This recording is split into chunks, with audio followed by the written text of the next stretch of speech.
The Xbox One Elite controller costs 3 times as much as the regular Xbox One controller, so is it worth $150 to upgrade? Keep watching so you can decide for yourself. Right away you can see that the box it comes in is really nice and it's made with thick cardstock. Under the controller case there's a box for the USB cable plus the instruction pamphlets. The first thing you'll notice when picking it up is that it weighs about 12¼ ounces versus the 10 ounces for the regular controller.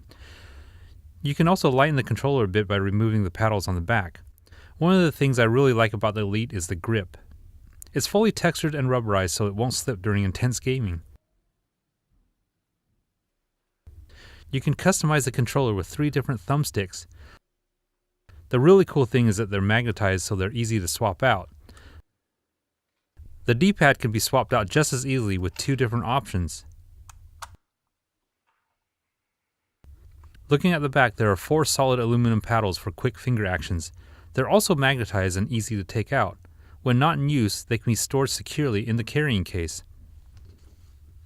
On the front, there's an additional switch right in the middle that helps to quickly change controller configurations right on the controller.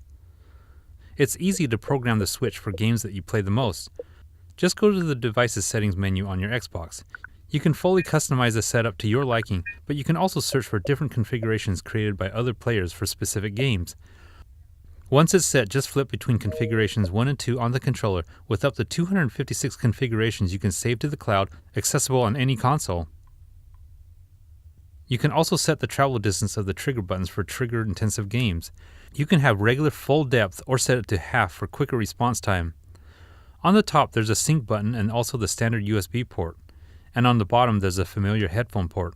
I like to use earbuds for voice chat these days because they're smaller and these look great with the Elite.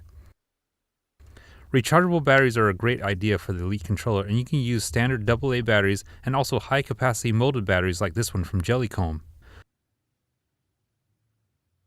One last thing I use on the Xbox One Elite controller is a chat pad keyboard, which makes life so much simpler.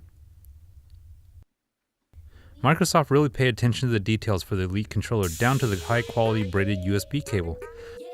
So what do you think? Is it worth shelling out $150 for a controller? I can tell you that I really like it, and every time I pick it up I'm thinking, man, this feels so much better than the stock controller.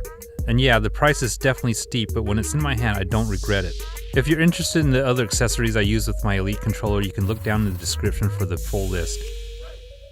I hope this video helps you make a decision on whether the Xbox One Elite controller is something you'd enjoy. Thanks for watching, and hit that subscribe button so you can see all my weekly tech videos.